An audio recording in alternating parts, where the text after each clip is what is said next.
Shalom Bapak Ibu Saudara. Apa yang paling kita takutkan dalam hidup ini? Sebagian mungkin menjawab, saya takut dengan kematian. Karena tidak tahu bagaimana dan apa yang terjadi di balik sana. Sedangkan yang dalam tekanan hidup yang berat, berpikir mati merupakan pilihan yang lebih baik daripada hidup menderita.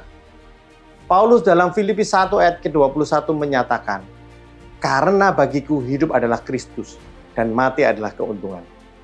Paulus berkeyakinan bahwa di dalam Kristus, hidup maupun mati adalah suatu keuntungan.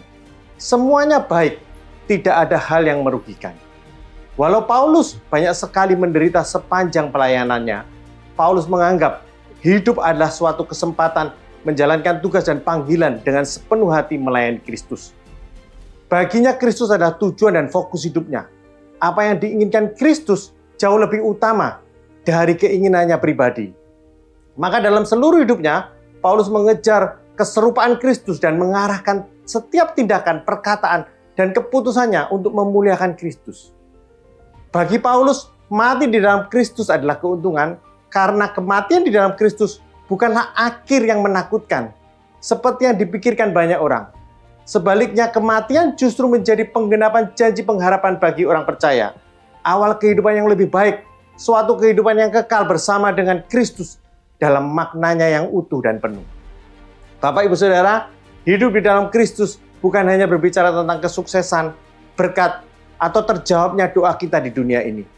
Tetapi hidup di dalam Kristus merupakan berkat dan anugerah yang Tuhan berikan buat kita orang percaya, baik di dunia ini maupun setelah kita meninggalkan dunia ini.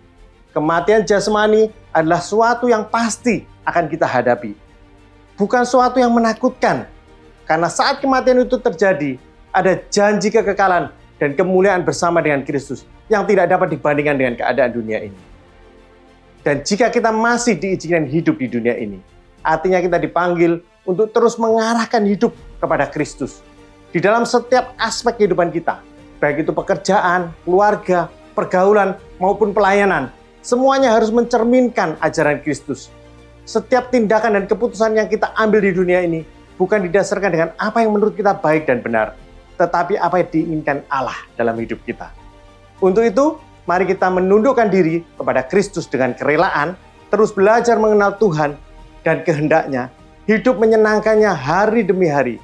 Sekali lagi, hidup ini bukan hanya tentang kita, tetapi untuk Kristus. Tuhan Yesus memberkati Bapak Ibu Saudara.